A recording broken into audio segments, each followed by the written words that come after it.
બોરાવાના છે. સવારે ઉઠીએ એટલે બીજું કંઈ જોવા મળે કે ના મળે, વરસાદ તો જોવા મળે ને મળે જ. સુરત દાદા તો અમે જોયા જ નથી અહીંયા આવ્યા પછી. એટલે જો વરસાદ ચાલુ છે. ઝરમર ઝરમર વરસે મેઘલિયા, ઠંડો ઠંડો પવન આવે છે. વરસાદ તો ભલે આવે પણ કપડાં સુકવવાનો બહુ પ્રોબ્લેમ થાય છે. વરસાદ આવે એટલે 2-3 દિવસ સુધી કપડાં સુકાતા નથી. અને વરસાદ આવે એટલે આમ હરિયાળી ને બધું તો ગમે, મજા આવે, પણ આપણી ઘરની અમુક વસ્તુ એમાં બધીમાં ફૂગ ચડી જાય. એટલે હાલો તો ફાઇનલી તૈયાર થઈ ગયા, કમ્પ્લીટ થઈ ગયા. પણ વરસાદ બહુ આવે છે એટલે આજે ચા છે हम नहीं पी सकेंगे क्योंकि दुकान है वो थोड़ी दूर है और बारिश अभी हो रही है ज़्यादा. तो आज हम खाएंगे ओनली फ्रूट्स. तो फ्रूट्स भी हम बहुत लेके आए हैं मार्केट से, पूरी मार्केट खड़ी कर दी यहाँ घर पर. तो फ्रूट्स हम नहीं खाएंगे आज. मैं मतलब अकेली हूँ तो फ्रूट्स से वो बिगड़ जाएंगे. वो किशोर है वो 3-4 दिन तो नहीं है अभी, तो ये सब मुझे ही ख़त्म करना पड़ेगा. तो चलो कुछ फ्रूट्स खा लेते हैं आज. बाहर बारिश आती है तो पूरा पानी है वो अंदर आता है. बालकनी है वो थोड़ी छोटी है तो हमें पूरा स्लाइडर है वो बंद करना पड़ता है, वरना यहाँ सब गीला हो जाता है हमारा. चलो हमारी मार्केट में से हम कुछ फ्रूट्स ले ले. चलो पेट पूजा कर लेते हैं. एक तो हम मार्केट में से ऑरेंज ले लेंगे, फिर ये गुलाब आ गया है मार्केट में से, एक हम मार्केट में से गुलाब, ये आलू और एक अंदर एप्पल है वो भी ले लेते हैं. वो एप्पल नहीं, पूरा मार्केट वेर विखेर हो गया. चलो एक एप्पल ले लेते हैं. वरसाद છે બહુ વધ્યો, એક ધારો વરસે છે. આજ તો ભૂકા બોલાવશે, હાઈ સુધી બંધ થાય એવું લાગે નહીં, મને લાગતું નથી થાય બંધ. ભલે વરસાદ વરસે, આપણે કરી લઈએ નાસ્તો. બધું फ्रूट्स છે मैं कटिंग कर लीधु. तो हमारा फ्रूट्स जो है वो कटिंग हो गया है. तो वैसे ये लोग जो वीआईपी होते हैं वो सुबह उठ के इतने फ्रूट्स खाते हैं. हमें तो मतलब उठ के ठंडी रोटी और चाय चलता है. वैसे हम वीआईपी तो नहीं है, बट आज मैं ये फ्रूट्स खा के थोड़ा वीआईपी फील करूँगी. तो वैसे आज बारिश नहीं आ रही, तो वरना सुबह चाय बिना तो हमारा दिन खुलता नहीं अच्छे से.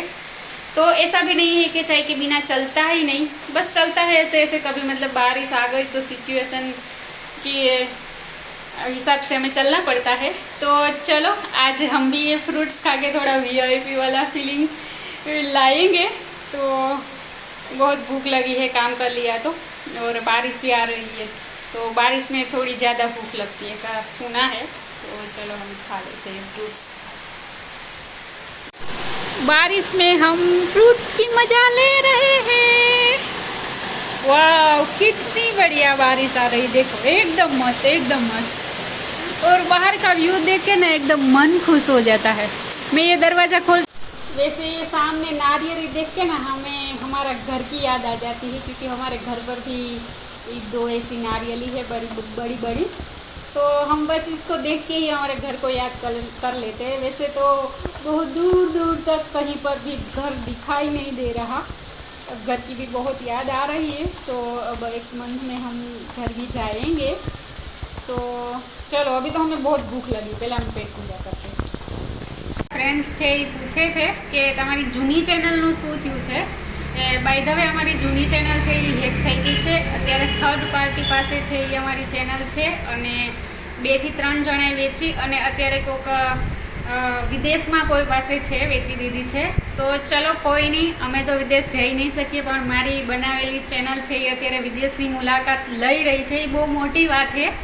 તો અંદરથી એ ચેનલ ગઈ એનું મને બહુ દુઃખ બી હતું. ત્યારે હું રડી હતી પણ, કેમ કે 1 વર્ષની મારી મહેનત, 50,000 સબસ્ક્રાઈબર કમ્પ્લીટ થવા યુટ્યુબમાં, એ મતલબ અત્યારે થોડી મારા માટે કઠિન હતું.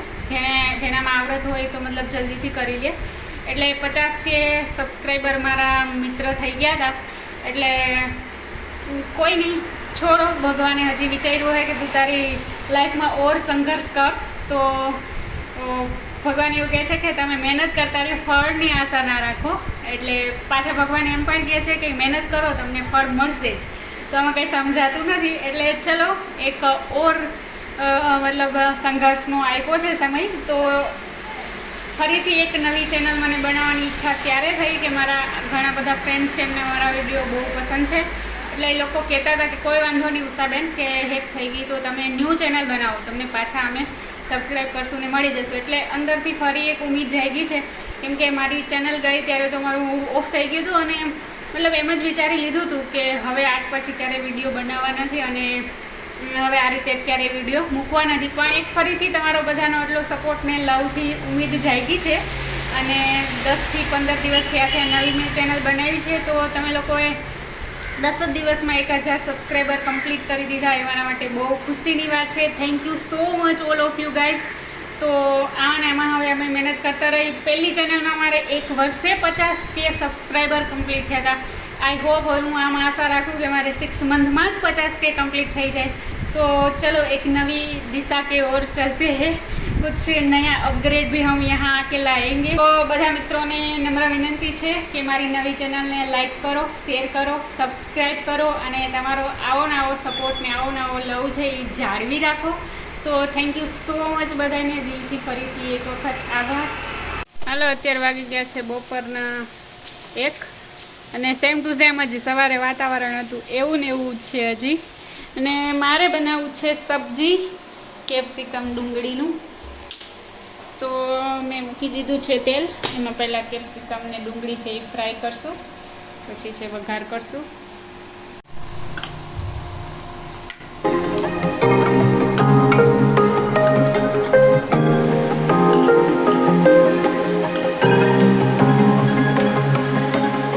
આપણા તેલમાં સંકળાઈ ગયા છે કેપ્સિકમ ની ડુંગળી.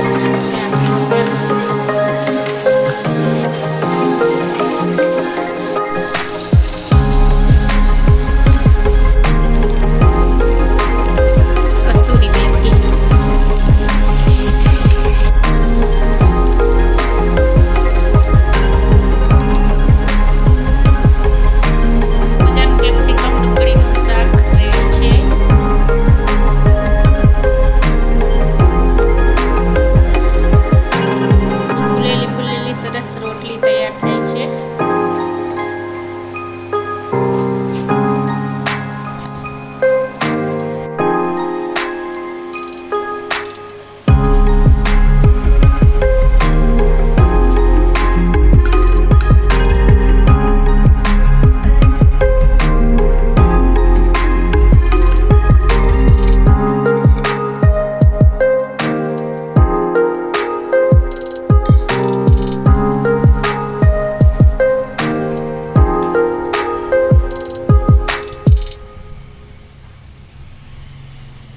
વરસાદ હજી આજ સુધી હજી બંધ રહ્યો નથી અટાણ સુધી, એટલે આજે છાશ વગર જ જમવું પડશે.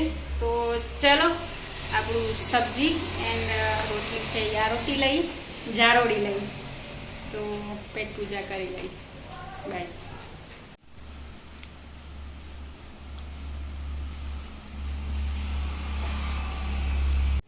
આ છે એ મારી મહેંદી છે